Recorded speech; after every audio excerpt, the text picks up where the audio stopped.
விஜய் வந்து ஒரு பொம்மை முதலமைச்சராக வைத்துக்கொண்டு இவங்க பின்னணியில முதல் போட்டவர் யாரோ அவர்தான் உண்மையான முதலமைச்சர், நம்மகிட்ட வந்து கோட்டு சூட்டு போட்டு காட்டிக்கிட்டு இருக்கிற முதலமைச்சர் ஒரிஜினல் கிடையாது.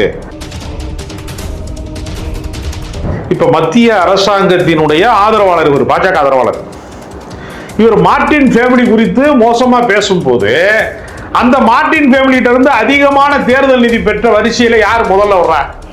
பாஜக தான் வருது. பாஜக விமர்சிக்க மாட்டார். ஆதாரங்களே காணொலியிலே காட்டுறாரு. இல்ல அது ஆதாரம்லாம் கிடையாதுங்க. ஆதாரம்ங்கிறது வந்து எப்பவுமே வந்து ஒரிஜினல் ஆதாரத்தை யாரும் வந்து உடனே பிடிக்க முடியாது. இப்படி இருக்கலாம் அப்படிங்கிற யூகத்தை அவங்க வந்து அவங்க கிடைச்ச சின்ன சின்ன சோர்ஸ் வச்சு கொஞ்சம் மிகைப்படுத்தி பேசுவாங்க. அதனால ஆதாரம் இருக்குன்னு சொல்றது வந்து எப்படின்னா ஆடியன்ஸை நம்ப வைக்கிறதுக்காக சொல்றோம். இது போல கைது நடவடிக்கைலாம் எடுக்கிறாங்க, கருத்து சுதந்திரம் பறிக்கப்படுதுன்றாங்க. இது யாரோட தலைமையில் நடக்குது? இது விஜய்க்கு தெரியுமா? அவர் ஏற்கனவே அமைதியாக தான் இருக்காரு. மக்கள் சந்தித்ததுக்கெல்லாம் தீர்வு சொல்லுவார். விஜய் வந்து மாறு வேடத்துல எல்லாம் சுத்திட்டு இருக்காருன்னு சொல்றாங்க. மாறு வேடத்துல சுத்தும் போது அவருக்கு எல்லாமே தெரிஞ்சிருக்கணும்ல. ஆண்ட்ராய்டு போன் யாரெல்லாம் கையில் வைத்திருக்கிறார்களோ அந்த பகுதியில் தாவேகாவுக்கு அதிகமான ஓட்டு வந்திருக்கு. ஆண்ட்ராய்டு போன் பயன்படுத்தாத ஏரியாக்கள்ல ஓட்டே விழுகிறேங்கிறாங்க.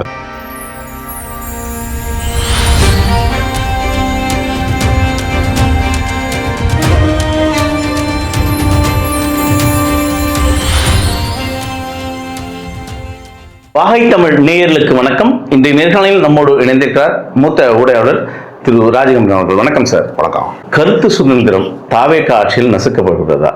குறிப்பாக ஒரு பத்திரிகையாளரோ ஊடகர்களோ ஆட்சியாளர்களை மட்டுமே எதிர்த்து போராடுவாங்க, அது அவங்களோட நியதி. ஆனால் இன்னைக்கு தாவேகா அரசியல் ஆட்சி ஆரம்பித்த உடனே கருத்து சுதந்திரம் பேசுறவங்கலாம் முடக்கப்படுறாங்க, அச்சுறுத்தலுக்கு ஆளாகிறாங்க. குறிப்பாக கடந்த வாரம் கைது செய்யப்பட்ட திருச்சி சூர்யா இருக்கட்டும், தேடிக்கொண்டிருக்கும் முக்தார் ஆகட்டும், இன்று பிரபல வலதுசாரிக்கு ஆதரவாக பேசக்கூடிய மாரிதாஸ் அவர்களை கைது செஞ்சிருக்காங்க. அவர் குறிப்பாக தாவேகா அரசியலில் என்னென்ன நடக்குது அப்படின்ற ஒரு புள்ளி விவரத்தோடு பேசக்கூடிய ஆள். என்ன நடந்தது, ஏன் அவரை கைது செஞ்சிருக்காங்க? யூடியூபர் மாரிதாஸ் அவர்கள் வந்து ஆதவர்ஜனா குடும்பத்தினுடைய பின்புலம் குறித்து பேசுகிற போது ஜான் பிரிட்டோ என்கிற ஒரு நபர் பின்னணியில இருக்கிறார். அவர் லீமா ரோஸுக்கு வந்து சகோதரர், ஆதவர்ஜனாவுக்கு உறவினர். அவர்கள் வந்து மிகப்பெரிய அளவில் வந்து போதை கடத்தலை செய்து கொண்டிருக்கிறார்கள். ஏறத்தாழ மாநில அரசின் கட்டுப்பாட்டிலே இருக்கக்கூடிய துறைமுகங்கள் எல்லாமே முழுக்க வந்து ஆதவர்ஜனாவினுடைய டிபார்ட்மெண்ட்ல தான் வருது. அதனால மிக எளிமையாக இவர்கள் வந்து சட்டவிரோதமான நடவடிக்கைகளில் ஈடுபடுகிறார்கள் என்கிற குற்றச்சாட்டை அவர் முன்வைக்கிறார். இப்ப அது வந்து அந்த குற்றச்சாட்டு என்பது எந்த அளவுக்கு உண்மை என்பது நமக்கு தெரியாது. அவருடைய குற்றச்சாட்டு இது. அதே சமயம் அவங்களுடைய ஃபேமிலியுடைய மொத்த ஹிஸ்டரியை எடுத்து அது ஒரு மோசடி கும்பல், அவங்க தான் ஆட்சி நடத்துறாங்க, விஜய் வந்து ஒரு பொம்மை முதலமைச்சராக வைத்துக்கொண்டு இவங்க பின்னணியில முதல் போட்டவர் யாரோ அவர்தான் உண்மையான முதலமைச்சர், நம்மகிட்ட வந்து கோட்டு சூட்டு போட்டு காட்டிக்கிட்டு இருக்கிற முதலமைச்சர் ஒரிஜினல் கிடையாது அப்படிங்கிற மாதிரி ஒரு கருத்தை இவர் சொல்லுகிறார். இவர் பேசியது தவறானது என்றால் இவர் மீது வழக்கு தொடுப்பது, இவர் சொன்னது சரியா தவறா என்பது குறித்த நமக்கு வந்து அரசு வந்து வழக்கு போடுவது அப்படிங்கிற வரைக்கும் நியாயமானது. ஏன்னா பல அவதூறு கருத்துக்களை இவர்கள் கடந்த காலங்களிலே பேசியிருக்கிறார். இப்போ இவரே பாஜகவினுடைய ஆதரவாளர்.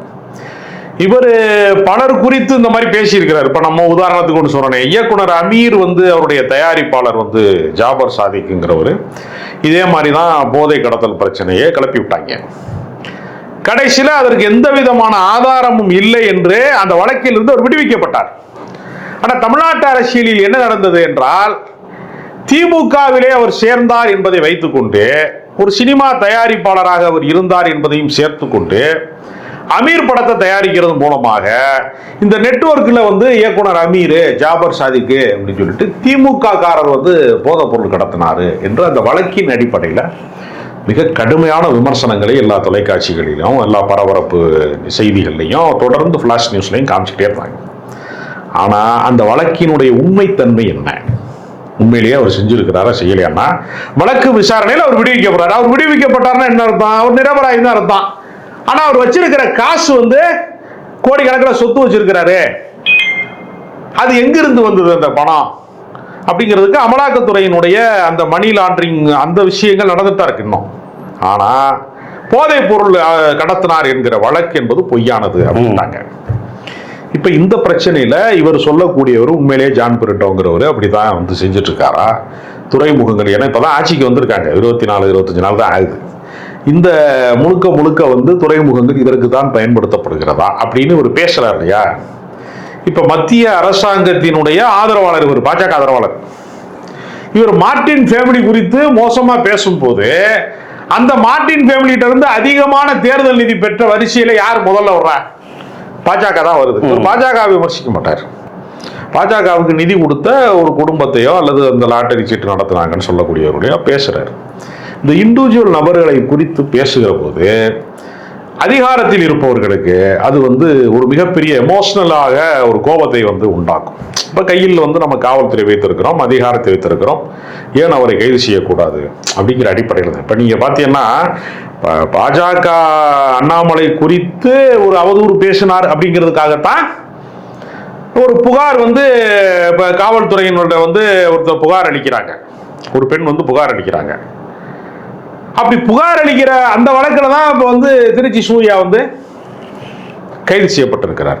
அந்த வழக்கில் தான் இவர் தேடப்படுறார், முக்தார் தேடப்படுறார். அப்போ நீங்கள் வந்து வழக்கு போடுகிற போது இப்போ பாஜக சம்பந்தப்பட்ட ஒரு தலைவர் சம்பந்தப்பட்ட வழக்கில் தமிழ்நாடு காவல்துறை ரொம்ப துரிதமாக எப்படி செயல்படுகிறது? இது பொலிட்டிக்கல் அஜெண்டா இருக்கா இல்லையா அப்படின்னு ஒரு கேள்வி இருக்குல்ல அதுக்குள்ள. அதிகார துஷ்பிரயோகம். ஆமா.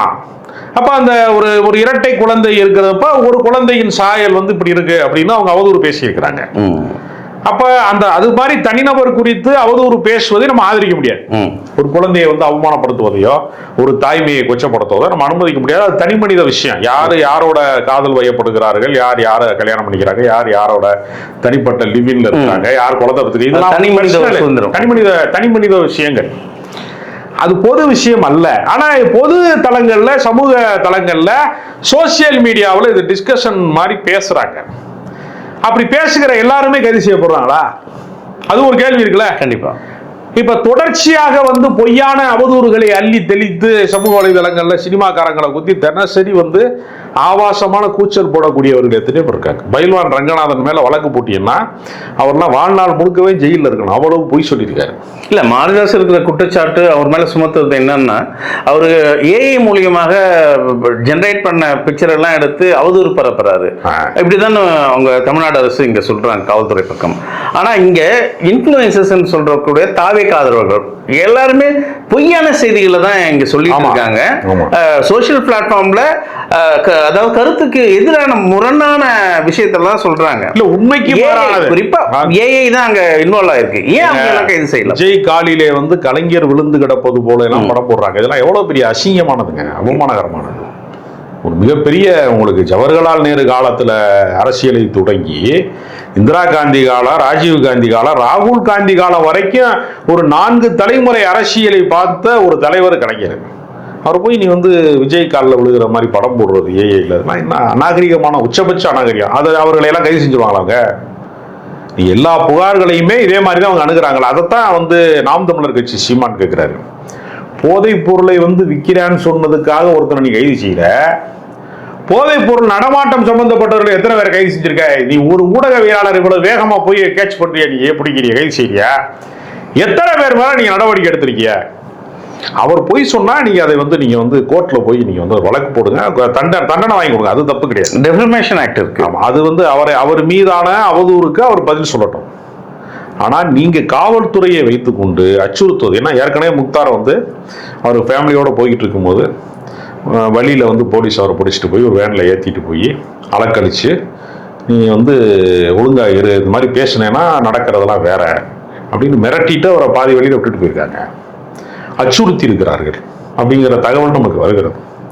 அப்ப அவரை ஏன் வந்து தேடப்படுகிற இடத்துல அவர் இருக்கிறாரு, அவர் வந்து திருமாவளவனுக்கு ரொம்ப வேண்டப்பட்டவர், அதனால கைது செய்யாம இருக்கிறாங்க அப்படின்லாம் சில தகவல்களை பரப்புறாங்க. ஆனா நியாயமாக என்னன்னா, முக்தார் போன்றவர்கள் அப்படி பேசுவது என்பதை நம்ம ஏற்றுக்கொள்ள முடியாது. அது நம்ம வந்து ஒரு நாள் ஏற்கவும் முடியாது. நாகரிகமா பேசுறவங்களே. ஆமா, அதே சமயத்துல இந்த மாதிரி உள்ளவர்கள் மீது நீங்க வழக்கு போடுங்க, அதை நம்ம மறுக்கல. ஆனா இங்க மாரிதாஸ் அவர்கள் அந்த ஒரு புள்ளிப்பட்டியலாம் எடுத்து அந்த ஆதாரங்களே காணொலியிலே காட்டுறாரு. இல்ல அது ஆதாரம்லாம் கிடையாதுங்க. ஆதாரம்ங்கிறது வந்து எப்பவுமே வந்து ஒரிஜினல் ஆதாரத்தை யாரும் வந்து உடனே பிடிக்க முடியாது.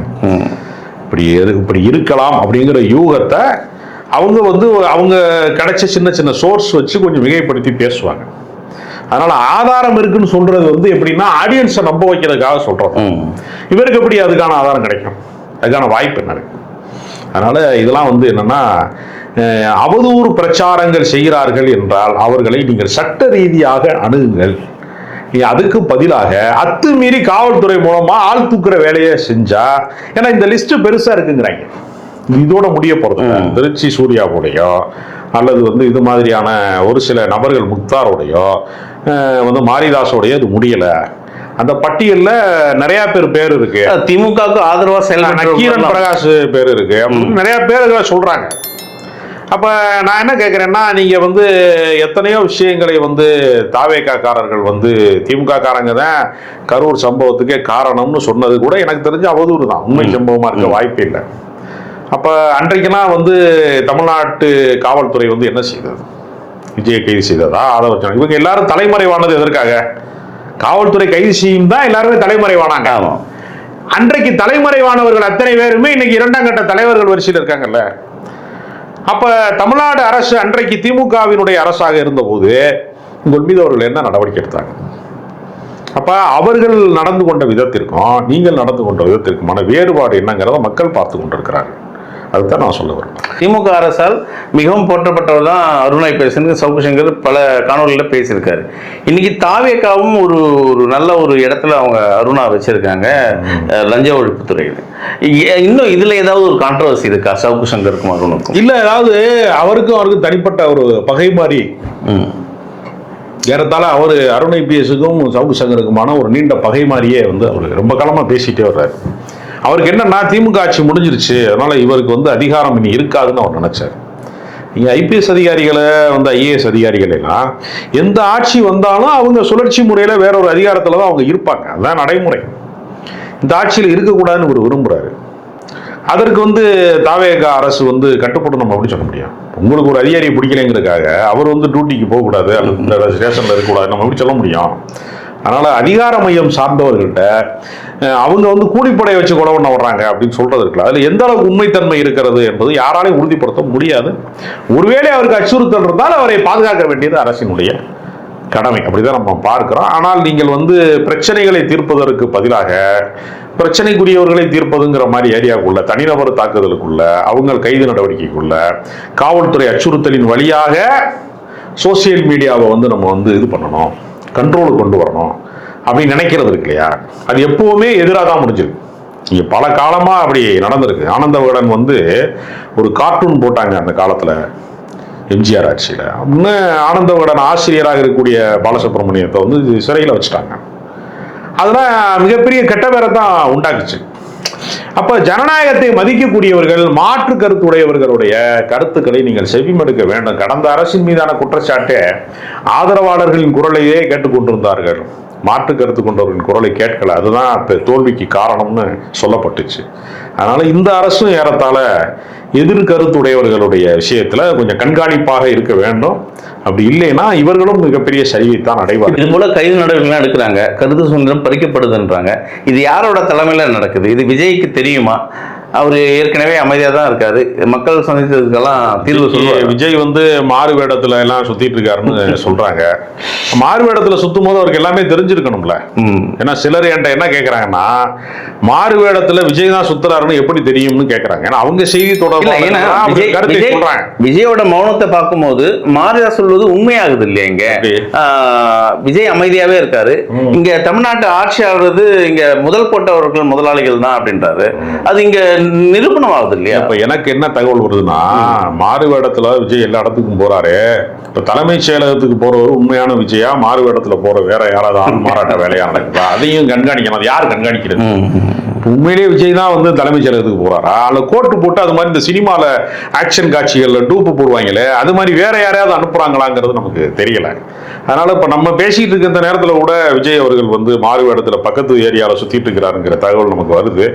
அதெல்லாம் அவங்க இது மன்னர் ஆட்சி காலத்துக்கு போயிட்டாங்களான்னு முதல் பாணியில கையில் எடுக்கிறாங்களோ. நாங்க இவங்க சினிமாவில இருந்து இன்னும் விடுபடல, இந்த பிம்ப அரசியல இருந்து அவங்க விடுபடல. சோசியல் மீடியா மூலமாக இந்த ஆட்சி உருவானது என்கிற காரணத்தினால, ஏன்னா கிராமப்புறங்களிலே பெரிய அளவிலே வந்து தாவேகாவுக்கு வந்து வாக்குகள் வரவில்லை, நகர்ப்புறங்களிலே தான் பெரிய அளவில் வாக்கு வந்திருக்காரு. இங்கே எம்ஜிஆருக்கு நேர் மாறான உள்டாது. எம்ஜிஆருக்கு கிராமப்புறங்களில் பெரும் செல்வாக்கும், மாநகரங்களில் எம்ஜிஆருக்கு செல்வாக்கே இல்லாமலும் இருக்கு. சென்னை மாதிரியான மாநகரங்களில் அவர் ஓட்டு விடுறாரு. சின்ன கிராமங்களுக்குள்ள போகும்போது ஆண்டிப்பட்டி அருங்குட்டிக்கெல்லாம் போகும்போது பயங்கரமாக ஓட்டு விடுவோம். இது உல்டாவா என்னவா இருக்குன்னா, ஆண்ட்ராய்டு போன் யாரெல்லாம் கையில் வைத்திருக்கிறார்களோ அந்த பகுதியில் தாவேகாவுக்கு அதிகமான ஓட்டு விழுந்திருக்கு. ஆண்ட்ராய்டு போன் பயன்படுத்தாத ஏரியாக்கள்ல ஓட்டே விழுகிறேங்கிறாங்க. சோசியல் மீடியாவினால தான் இந்த ஆட்சி மலர்ந்திருக்கிறது. சோசியல் மீடியாவிலே இயங்குகிறவர்கள் மீதான அடக்குமுறையால் இந்த ஆட்சி வீழ்த்தப்படக்கூடிய நாள் வந்துவிடும் என்று சில பேர் சொல்றாங்க. கத்தி எடுத்தவனு கத்தியால சாவுங்கிற மாதிரி சோசியல் மீடியாவாலேயே உருவாக்கப்பட்ட ஒரு அரசியல் இயக்கம் சோசியல் மீடியாவாலேயே அழிந்து போய்விடுமோ என்கிற அச்சத்தின் காரணமாக ஆள் தூக்குகிறார்கள் காவல்துறையை வைத்து. இது ஒரு தவறான அணுகுமுறை. சட்ட நடவடிக்கை எடுங்கள். தனிநபரை வந்து நீங்கள் அச்சுறுத்துவதன் வழியாக எதையும் சாதிக்க முடியாது. குறிப்பா நீங்க தாவேகா அரசையா விமர்சிக்கிறவங்களுக்கெல்லாம் ஒரு லிஸ்ட் ரெடியா இருக்குன்னு சொன்னீங்க. அது அடுத்த இது சாட்டை வருவாரா? ஏன்னா சாட்டை ரொம்ப தாவேகா அரசு அடிச்சு தானே பேசுறது. நீங்க இந்த அரசுக்கு பாயிண்ட் எடுத்து கொடுக்குற வேலையெல்லாம் நீங்க செய்யக்கூடாது. எல்லா எதிர்ப்பாளர்கள் அனைவரையுமே அவர்கள் கண்காணிக்கிறார்கள் என்றுதான் அதை புரிந்து கொள்ள முடியும். ஆனால் நீங்கள் வந்து மாற்று கருத்து உடையவர்கள் மட்டும்தான் உண்மை பேசுவார்கள். அவர்கள் உண்மைக்கு மாறாக பேசினார், நீங்கள் சட்ட நடவடிக்கை எடுங்கள். அதுக்கு மாறாக கைது நடவடிக்கை என்கிற பெயரிலே அவர்களை தனிப்பட்ட தாக்குதலுக்கோ அச்சுறுத்தலுக்கோ ஆளாக்குவது என்பது அரசுக்கு கெட்ட பெயரை உண்டாக்கும் நான் நினைக்கிறேன். தொடர்ந்து பேசுவோம். நன்றி.